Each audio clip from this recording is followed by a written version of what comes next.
పరాభవనామ సంవత్సరంలో అదృష్టము ఐశ్వర్యము కలిసి రావాలంటే ధనయోగం సిద్ధించాలంటే మీనరాశి వాళ్ళు ఎలాంటి శక్తివంతమైన పరిహారాలు చేసుకోవాలో పరాభవనామ సంవత్సరం మీనరాశి వాళ్ళకి ఎలా ఉండబోతుందో ఈ వీడియోలో మనం తెలుసుకుందాం.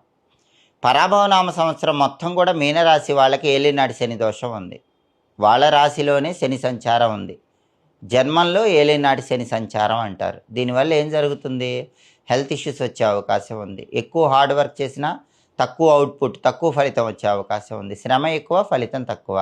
హెల్త్ ఇష్యూస్, పనుల్లో ఆటంకాలు, ఇలా చికాకులు అనేవి ఏలినాటి శని దోషం వల్ల మీనరాశి వాళ్ళకు ఉంటాయి. ఏలినాటి శని దోషం పోగొట్టుకోవటానికి మీనరాశి వాళ్ళు ఏం చేయాలంటే శనివారం పూట నువ్వులు దానం ఇచ్చుకోవాలి.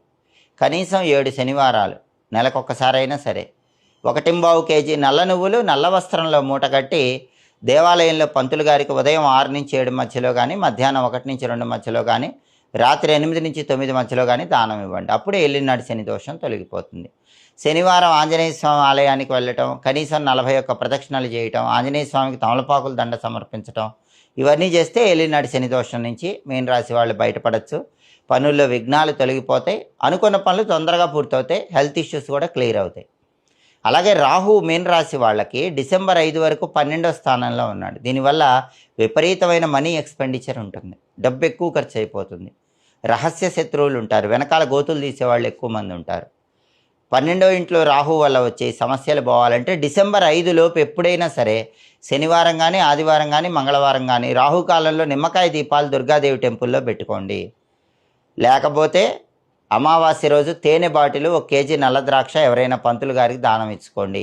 కనీసం 4 అమావాస్యలైనా చేయండి. అప్పుడు రాహు ఇచ్చే వ్యతిరేక ఫలితాలు, ఎక్స్పెండిచరు, శత్రువులు, ఈ సమస్యల నుంచి బయటపడవచ్చు. కానీ డిసెంబర్ 5 తర్వాత రాహు 11వ స్థానంలోకి వస్తాడు. అంటే అబ్రాడ్ వెళ్ళే యోగం స్టార్ట్ అవుతుంది. ఎవరైనా మీనరాశి వాళ్ళు అబ్రాడ్ వెళ్ళి డబ్బులు సంపాదించాలన్నా, చదువు కోసం కానీ, జాబ్ కోసం కానీ అబ్రాడ్ వెళ్ళాలన్నా డిసెంబర్ 5 తర్వాత బలం అద్భుతంగా ఉంది. అబ్రాడ్ వెళ్ళి చక్రం తిప్పగలుగుతారు, బాగా రాణించగలుగుతారు.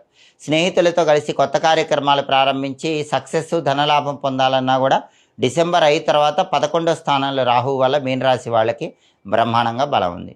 అయితే కేతువు డిసెంబర్ 5 వరకు యోగిస్తున్నాడు, 6వ స్థానంలో ఉన్నాడు. కాబట్టి ఏ ప్రాబ్లమ్స్ ఉన్నా కూడా చాలా వరకు అవి కేతువు తగ్గిస్తూ ఉంటాడు.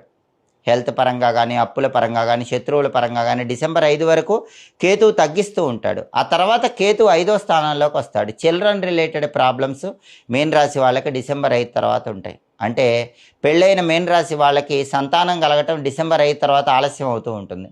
ఉన్న పిల్లల వల్ల కూడా పిల్లలకు సంబంధించిన విద్య, వివాహం, విదేశీయానం లేదా వాళ్ళ ఆరోగ్యం, ఇలా కేతువు కొన్ని ట్రబుల్స్ మీనరాశి వాళ్ళకి